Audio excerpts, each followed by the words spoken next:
Unless you've been sleeping under a rock, you definitely saw Denzel Clarke's insane home run robbery last night. But are we witnessing the rise of the greatest defensive player in MLB history?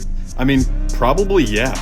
I do want to preface that by saying defensive stats aren't my favorite. I do prefer offensive statistics because I believe that defense is a lot more dynamic and it's harder to quantify. Sometimes a defender will make a smart play it safe, but if they don't end up making the catch, it is ruled against them in metrics like outs above average. Additionally, hitting has a lot more concrete starts and outcomes to plays. Defense is a lot more fluid, but in my opinion, outs above average is the best thing we have to quantify the defensive output that a player has.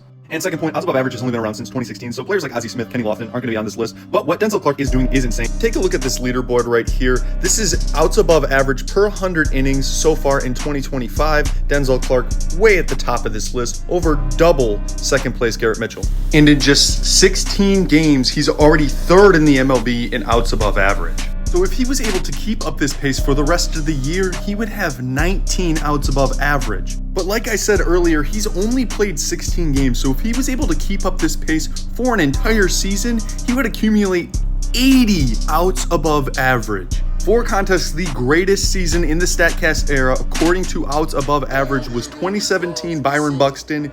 He only had 28 outs above average. Obviously, it's unrealistic to expect Denzel Clarke to keep up this rate, but if he could keep up at least 1/4 of this pace, he'd be amongst the greatest fielding seasons of all time. And the crazy thing is here, if he could lock in on some of this power potential that he's got, he could be one of the most elite players in the MLB. And you could disagree with me all you want. One thing we cannot disagree on is that Denzel Clarke is fun to watch.